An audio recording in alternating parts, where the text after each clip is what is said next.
Hayırlı olsun. Allah mübarek etsin. Rabbim iyice hikmetlere vesile etsin.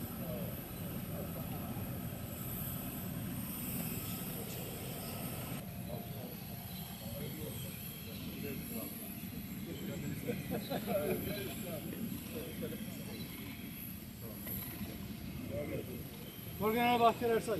Sayın Cumhurbaşkanım hoş geldiniz. Sağ olun. Bu genel Gaffar Güven. Silahlı Kuvvetler. Hoş geldiniz Sayın Cumhurbaşkanım. Sağ olun.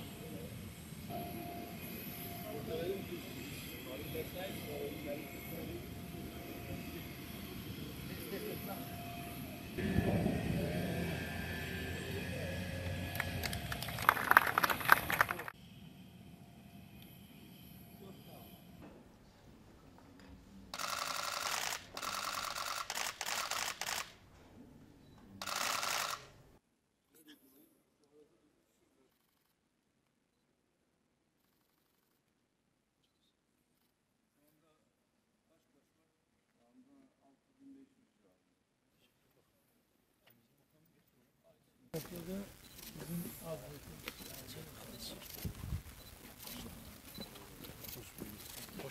Hoş geldiniz. Hoş geldiniz.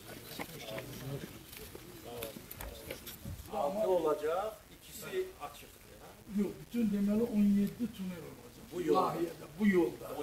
17 tünelin altısını Kolin şirketi. Bu demeli hem Cənubi Qafqazda hem de Avrupa'da ilk beri bu kadar tünelin çekilişi. Türkiye'den sonra.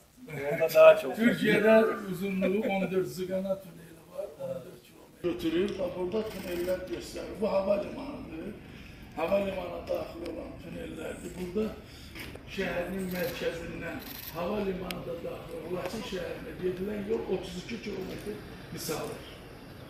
Mevcut yol 126 kilometredir. Bu ekranda yolun ısmardan sonraki ve 9 metrinde 6 metrelik 9 metre hareket hissesi olacak. Yeni yol Ansiye gelecek, burada Qovşaq, düz gedir Zəngilana, bu da Laçına. Araz güzeyden güneye tam bir yeni altyapı.